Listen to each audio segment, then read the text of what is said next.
দেখো আজকে তোমাদের ক্লাস 10 এর ট্রিকোনোমেট্রি চ্যাপ্টারটা শুরু করছি।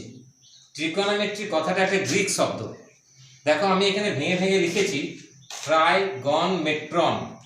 ট্রাই মানে 3, গন মানে অ্যাঙ্গেল মানে, আর মেট্রন মানে অর্থ পরিমাপ। তোমাদের যদি আজকে ধরো একটা বড় পাহাড় আছে, পাহাড়ের যদি উচ্চতা মাপতে বলা হয় তাহলে তুমি কি উপরে উঠবে? বা একটা খুব ধরো একটা স্পিডে নদী বয়ে যাচ্ছে, খরস্রোতা নদী, নদীটা কি পরিমাণ, তোমার জিনিসটা থিকনেস কতটা, চওড়া কতটা, তুমি কি ওটাকে ফিতে দিয়ে মাপবে? না। তার জন্য আমাদেরকে এখানে জ্যামিতি এবং বীজগণিত দুটোর কম্বিনেশনে এসছে এই ট্রিকোনোমেট্রি। তাহলে আমাদের প্রথম চ্যাপ্টারটা আছে কোণ পরিমাপের ধারণা। কোণ পরিমাপের ধারণা তোমাদের ফার্স্ট চ্যাপ্টার।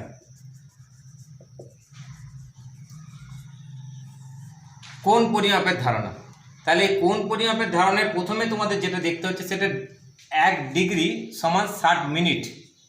আমরা জেনারেলি একটা অ্যাঙ্গেলকে ডিগ্রি দিয়ে প্রকাশ করি। তোমরা আগে দেখেছো যে ডিগ্রি 1 ডিগ্রি সমান 60 মিনিট, এটা মিনিটের চিহ্ন একটা দাগ। আবার 1 মিনিট সমান 60 সেকেন্ড। তাহলে ডিগ্রি থেকে মিনিট করতে গেলে কি করতে হবে?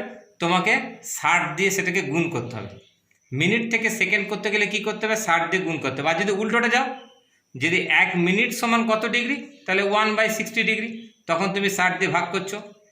আর 1 সেকেন্ড সমান না 1/60 মিনিট। তাহলে এটা ডিগ্রি থেকে মিনিট আর মিনিট থেকে সেকেন্ড।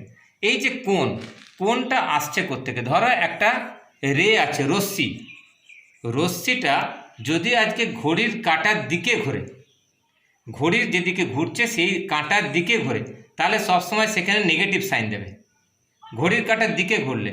আর ঘড়ির কাঁটার যদি বিপরীত দিকে ঘুরে তখন সেখানে প্লাস চিহ্ন দেবে। তাহলে এই যে অ্যাঙ্গেলটা তৈরি হলো, তার মানে থিটা। এই থিটাটা কি করে আসছে? না এইটা হচ্ছে বৃত্তচাপ। এটাকে যদি আমরা এস দিয়ে প্রকাশ করি, এইটা হচ্ছে আর ফর রেডিয়াস, বৃত্তের ব্যাসার্ধ, এটা অ্যাঙ্গেল। তাহলে অ্যাঙ্গেলটা আসছে কি করে? তাহলে S equal to R theta, S equal to R theta. তাহলে theta equal to S by R, মানে বৃত্তচাপের দৈর্ঘ্য বাই ব্যাসার্ধের দৈর্ঘ্য দিয়ে হচ্ছে অ্যাঙ্গেলটা।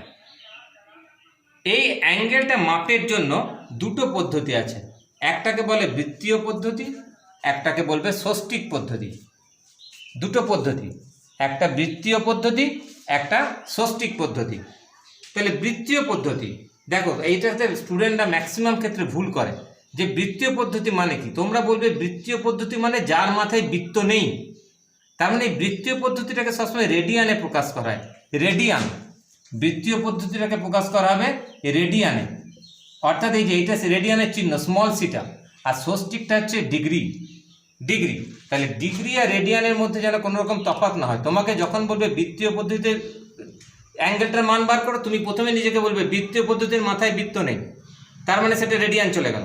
আর ষষ্ঠিক তাহলে তার উল্টোটা ডিগ্রি। তাহলে একটা কোণ পরিমাপের দুটো পদ্ধতি আছে, একটা ডিগ্রি, একটা রেডিয়ান। তাহলে ডিগ্রি আর রেডিয়ানের মধ্যে সম্পর্ক কি?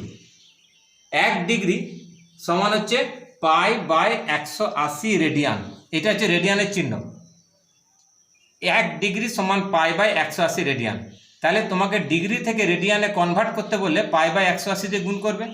আর যদি রেডিয়ান থেকে ডিগ্রিতে যায় তাহলে উল্টোটা, তাহলে 180/π দিয়ে সেটাকে গুণ করবে, তাহলে সেটা ডিগ্রি হয়ে যাবে। এই পাই কিন্তু 22/7 নয়, 22/7 নয়। এখানে কিন্তু খেয়াল করবে এই পাইটা, এই পায়ের মানটা হচ্ছে সেখানে অ্যাঙ্গেল থেকে আসে, একটু পরে তোমাদেরকে বলে দিচ্ছি।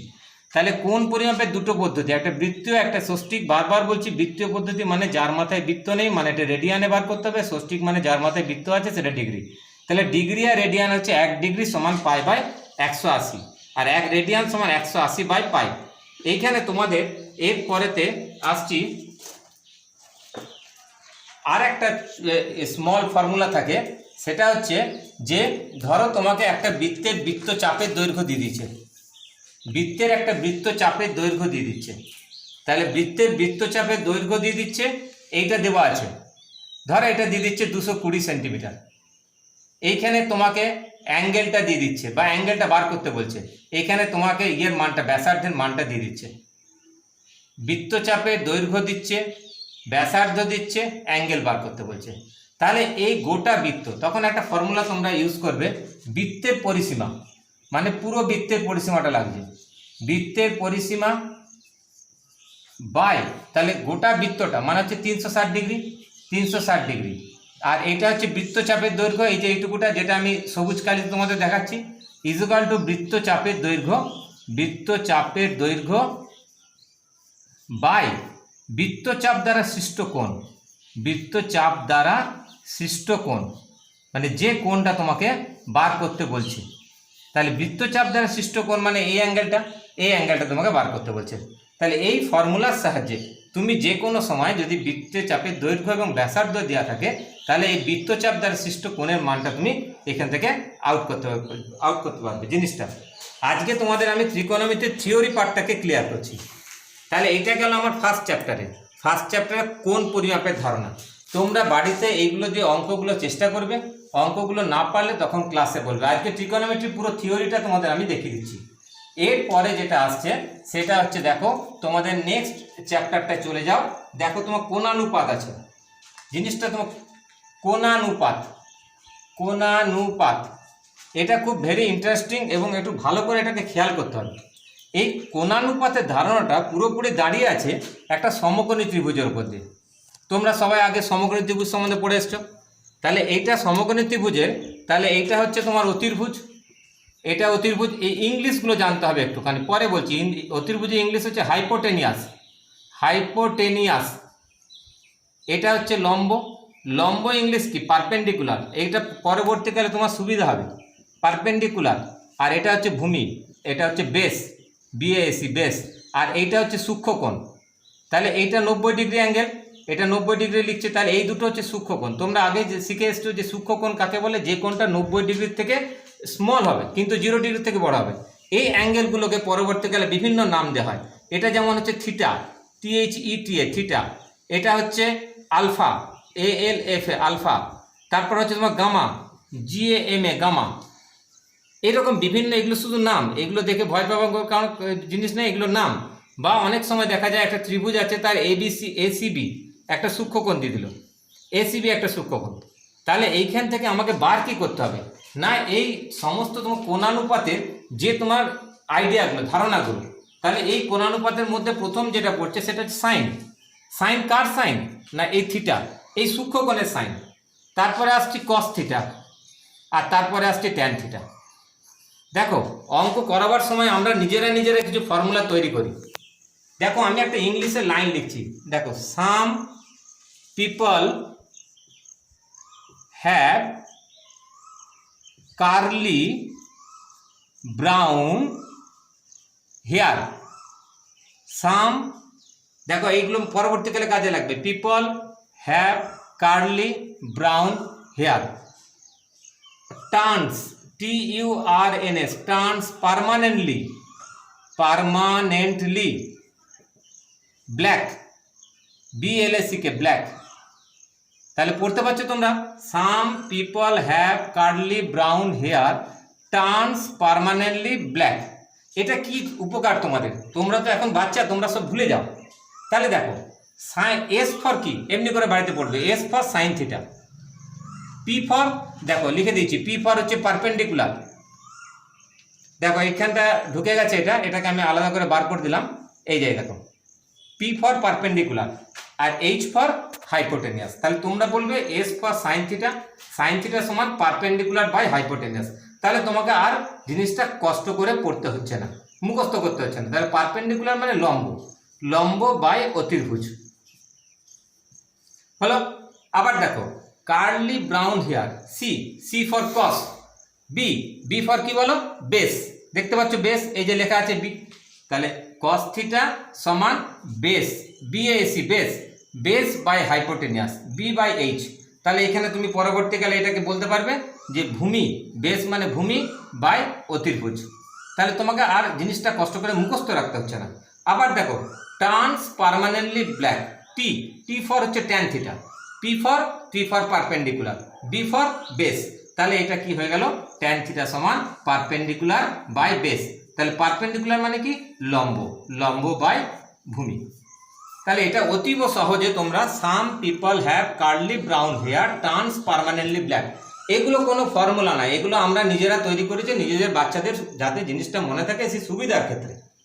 এবার তুমি যেটা পড়বে সেটা হচ্ছে সাইনের তোমার রেসিপ্রোকালটা কি, সাইনের অনন্যক কি। এই যে সাইনের অনন্যক হচ্ছে তোমার কোসেক থিটা, COSEC। ঠিক এমনি করে বলবে সাইনের অনন্যক কোসেক থিটা, তোমার কসের অনন্যক সেক থিটা, তোমার ট্যানের অনন্যক কট থিটা। তাহলে এই যে জিনিসটা তুমি কোসেক থিটা নিজেকে বলবে যে সাইনের অনন্যক হচ্ছে কোসেক, তাহলে অনন্যক মানে কি উল্টো। তাহলে উল্টো হলে কি হবে, জিনিসটা কোসেক থিটা সমান অতির্ভুজ বাই লম্ব, ঠিক এর উল্টো উল্টো হয়ে যাবে। তাহলে কসের উল্টো সেক, তাহলে সেক থিটা সমান উল্টোটা হবে অতির্ভুজ বাই ভূমি।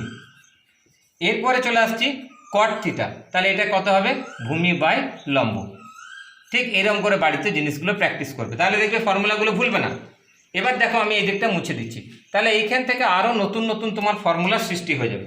এবার দেখো এই তিনটে ফর্মুলাকে একসঙ্গে পাঞ্চ করলে কি দাঁড়ায়, তাহলে তুমি বলতে পারবে সাইন থিটা সমান 1 বাই কোসেক থিটা, বা এখান থেকে আরও আসে cosec theta into sine theta equal to 1, এগুলো তোমার লাগবে।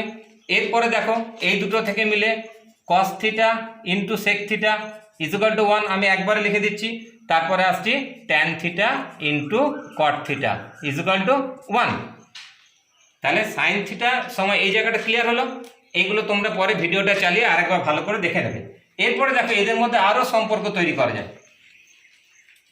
সম্পর্কটা কীরকম করে তৈরি করা যায়, তাহলে আমরা কি বলেছিলাম আগে, তোমরা কি শিখে এসছো, ট্যান থিটা সমান হচ্ছে লম্ব বাই ভূমি। সেই যে বলেছিলাম টার্নস পার্মানেন্টলি ব্ল্যাক, লম্ব বাই ভূমি। এটাকে তুমি বোথ সাইড ওপর নিচ অতির্ভুজ দিয়ে ভাগ করে দাও, লম্ব বাই অতির্ভুজ বাই ভূমি বাই অতির্ভুজ। এবার নিজেকে জিজ্ঞেস করো যে লম্ব বাই অতির্ভুজ সমান কি দেখে এসছো তুমি, লম্ব বাই অতির্ভুজ সমান সাইন থিটা দেখে এসছো, আর ভূমি বাই অতির্ভুজ সমান কি দেখে এসছো, কস থিটা। তাহলে তুমি কি দেখতে পেয়ে গেলে আবার ট্যান থিটা সমান sine theta by cos theta. Formula যখন করবে তখন বারবার ফর্মুলা আসছে কোত্থেকে, তার সৃষ্টি কোত্থেকে, সেটাকে খুব ভালো করে দেখবে। তাহলে ঠিক উল্টোভাবে এরকম করে নিজেরা বাড়িতে হোমওয়ার্কে করবে, কট থিটা সমান কি হয়, আমি অ্যান্সারটা লিখে দিচ্ছি, দেখবে cos theta by sine theta. ঠিক আছে, এরপরে তুমি চলে এসো এদের মধ্যে সম্পর্কতে তুমি চলে এসো যে সাইন কস ট্যানের মধ্যে কি সম্পর্ক আছে। আমি একটা কোষে তোমাদের দেখাচ্ছি, বাকিগুলো তোমরা নিজেরা হোমওয়ার্ক করবে। আমরা কি করে এসেছিলাম যে অতির্ভুজ স্কোয়ার সমান লম্ব স্কোয়ার প্লাস ভূমি স্কোয়ার, এই জিনিসটা তোমরা করে এসছো। তাহলে এইটাকে উভয় পক্ষকে অতির্ভুজ দিয়ে ভাগ করো। দেখো অতির্ভুজ স্কোয়ার বাই অতির্ভুজ স্কোয়ার, প্রত্যেককে মানে বাম পক্ষ এবং ডান পক্ষ উভয়কে অতির্ভুজ স্কোয়ার দিয়ে ভাগ করো। দেখো এটাকে অতির্ভুজ স্কোয়ার দিয়ে ভাগ করলে অতির্ভুজ স্কোয়ার, এটাকে অতির্ভুজ স্কোয়ার দিয়ে ভাগ করো,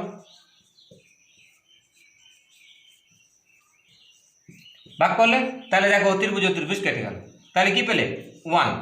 তাহলে লম্ব বাই অতির্ভুজ আবার কি হয় সাইন থিটা, তাহলে সাইন স্কোয়ার থিটা। ভূমি বাই অতির্ভুজ কি হয় কস, তাহলে হয়ে গেল কস স্কোয়ার থিটা। তাহলে আমরা কি পেয়ে গেলাম আর একটা সম্পর্ক, sine square theta plus cos square theta সমান 1। তাহলে আমার এই সম্পর্কটা হচ্ছে মেন সম্পর্ক, অতির্ভুজ স্কোয়ার সমান লম্ব স্কোয়ার প্লাস ভূমি স্কোয়ার। এইটাকে তুমি একবার ভাগ করবে অতির্ভুজ দিয়ে, যেটা আমি তোমাকে করে দিলাম, দ্বিতীয় নম্বর ভাগ করবে লম্ব স্কোয়ার দিয়ে, 3 নম্বর ভাগ করবে ভূমি স্কোয়ার দিয়ে। তাহলে দেখবে তিনটে সম্পর্ক তৈরি হবে। যেমন এটা একটা সম্পর্ক তৈরি হয়েছে, সেরকম তৈরি হবে দেখবে sec square theta minus tan square theta equal to 1, cosec square theta minus cot square theta equal to 1। এই জিনিসগুলো তোমাদের তৈরি করতে হবে, তাহলে দেখবে তুমি এটা বুঝে যাবে। তাহলে এইখানে সেকেন্ড চ্যাপ্টার থিওরিটা কমপ্লিট হলো। এরপরে চলে আসছি তোমার নেক্সট চ্যাপ্টার সব থেকে ইম্পর্টেন্ট চ্যাপ্টার, এবং এখান থেকে একটা অঙ্ক অবশ্যই থাকে, সেটা হচ্ছে ট্রিগোনোমেট্রিক্যাল ভ্যালুগুলো বার করা। এই যে তুমি দেখবে যেমন ধরো সাইন থিটা, সাইন আছে, তারপরে লেখো তুমি কস, এই টেবিলটা নিজেরা বাড়িতে করবে, তারপর লেখো ট্যান, তারপর লেখো তোমার কোসেক, তারপরে লেখো উল্টোগুলো লিখছি দেখো সেক, তারপর লেখো কট। তাহলে আমি করতে কি চাইছি, আমি সাইনের ভ্যালুগুলো বার করব। দেখো 0 degree, 30 degree, 45 degree, 60 degree, 90 degree, এই ভ্যালুগুলো আমি এখান থেকে সব বার করব। দেখো নিজে নিজে তৈরি করবে, এটা পরীক্ষার খাতা পেয়ে নিজের নামটা লিখে রোল নাম্বার লিখে খাতার পিছন দিকে টেবিলটা বানিয়ে নেবে, তাহলে দেখবে তোমাকে বাড়িতে মুখস্থ করতে হবে না। তাহলে প্রথমে কত লেখা আছে 0, তুমি এখানে 0 লিখে দাও। 0 পরের সংখ্যা 1, তারপরের সংখ্যা 2, তারপর কত 3, তারপর কত 4। তাহলে স্টার্ট করতে গেলে 0, শেষ কোথায় হলো 4, শেষ কিসে হয়েছে 4, প্রত্যেকটাকে 4 দিয়ে ভাগ করো, প্রত্যেকটাকে 4 দিয়ে ভাগ করো। ভাগ করলে এগুলোকে স্কোয়ার রুট করো, স্কোয়ার রুট করে দাও, দেখো তোমার ভ্যালু এসে গেল। তাহলে তুমি কি কি পেলে না 0/4 মানে হচ্ছে 0। দেখো এইখান থেকে বেরোচ্ছে কিন্তু, খুব সাবধান, জায়গাটা ভালো করে বুঝবে। 0/4 0, এর ভ্যালু কত হাফ, এর ভ্যালু কত 1/√2, এর ভ্যালু কত √3/2, এর ভ্যালু কত 1। তাহলে তোমরা যখন পড়বে তখন কিরম করে পড়বে, sin 0 এর ভ্যালু কত 0, sin 30 কত হাফ, sin 45 1/√2, sin 60 √3/2, sin 90 1। এবার কি করবে, এই ভ্যালুটাকে এই যে এই সোজা আছে এটাকে, এটা ওর মুখ, এটা ওর লেজ, লেজ ধরে সামনে নিয়ে চলে এসো, মানে এই ভ্যালুটাকে ইনভার্স ওয়েতে লিখে দাও। দেখো প্রথমে শেষকালে কে আছে 1, তারপরে কে আছে √3/2, তারপরে কে আছে 1/√2, তারপরে কে আছে হাফ, তারপরে কে আছে 0 হলো। তাহলে এরপরে এইটা ট্যান মানে কি শিখেছো sin/cos, তাহলে এটাকে হালকা করে ভাগ করে দাও। দেখো ভাগ করলে কিন্তু ভ্যালুগুলো সমস্ত পেয়ে যাবে। তাহলে 0/1 0, 2 2 কেটে গেল, 1/√3 কেটে গেল, 1 কেটে গেল √3, 1/0 আনডিফাইন্ড। তাহলে এখানে একটা নোট রেখে দাও, 1কে 0 দিয়ে ভাগ করলে আনডিফাইন্ড হয়, আর 1কে আনডিফাইন্ড দিয়ে ভাগ করলে 0 হয়। এবার সাইনের উল্টোটা কি আছে, সাইনের উল্টো হচ্ছে তোমার কোসেক থিটা। তাহলে সাইনের যে ভ্যালুগুলো আছে তাকে উল্টে দাও, তাহলে দেখবে এই সমস্ত কোসেকের ভ্যালু পেয়ে যাবে। তাহলে 0-র নিচে কি আছে 1, 1/0 ইনফিনিটি, 2 √2, 2/√3 এটা 1। আবার দেখো সেক কার উল্টো, সেক হচ্ছে তোমার কসের উল্টো। এই দেখো আমি ব্লু কালার দিয়ে দাগ দিয়ে দিলাম। তাহলে এইখান থেকে সব এর ভ্যালুগুলোকে উল্টে দাও, 1 2/√3 √2 2, 0-র নিচে কি আছে 1, 1/0 কি হবে ইনফিনিটি। এ দেখো পাশে লিখে রেখেছি। এবার দেখো আবার একটা কালি দিয়ে আমি এটাকে টেনে দিচ্ছি, ট্যানের উল্টো, ট্যানের উল্টো হচ্ছে কট। তাহলে এটাকে আবার উল্টে দাও, 0/1 1/0 ইনফিনিটি, √3 1 1/√3 আর 1/∞, এটা আছে পরিষ্কার করে লিখে দিই, এটা 1/√3 1/∞ 0। তাহলে এই টেবিলটা আমার তৈরি হয়ে গেল। এই টেবিলের সাহায্যে তুমি সমস্ত অঙ্কগুলো সলভ করে রাখতে পারবে। ওকে।